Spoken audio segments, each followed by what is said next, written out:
Сәлеметсіңдер ме балалар? Бүгінгі математика сабағына қош келдіңіздер. Бүгінгі сабағымыздың жаңа тақырыбына көшпес бұрын өткен тақырыптарды қайталаймыз. Ол үшін екі таңбалы сандарды ауызша қосып және азайту амалдарын орындаймыз. Тақтадағы есептерді шығарамыз. Оқушылар уақыт аяқталды, ендеше тақтаға назар аударып, жауаптарымызды тексерейік.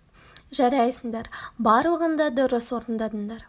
Оқушылар, ал осы жауаптар арасында қандай ерекшелік байқадыңдар?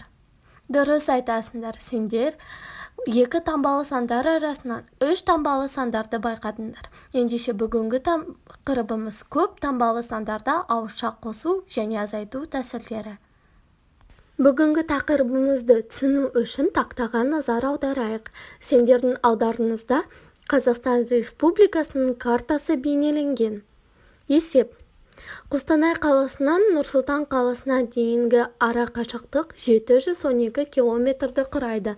Қостанай қаласынан Ақтөбе қаласына дейінгі ара қашықтық 775 километрді құрайды. Ендеше сұрақ. Ақтөбе қаласы Нұр-Сұлтан қаласынан қанша километрде алыс орналасқан? Берілген есепті шығару үшін ауызша азайтуды қолданамыз.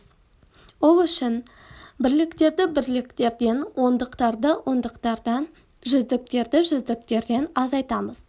Әрбір разрядты жеке-жеке жақшаға аламыз. Сонда қосындының мәні бірінші қосылғышы 0-ге, екінші қосылғышы 60-қа, үшінші қосылғышы 3-ке тең болатын қосындының мәні 63-ке тең. Жауабы.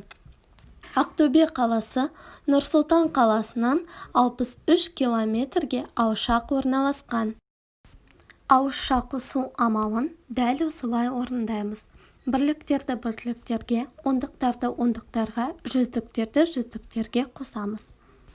Ендеше оқушылар, бекіту тапсырмаларын орындайық. Бірінші тапсырмамыз, берілген қима қағаздарды пайдалана отырып, сандарды құрастырамыз, сандарды разрядты қосылғыштарға жүктейміз. Келесі тапсырмамыз, есептеуді түсіндіре отырып орындаймыз. Сәттілік. Осымен біздің бүгінгі сабағымыз аяқталды. Сау болыңыздар.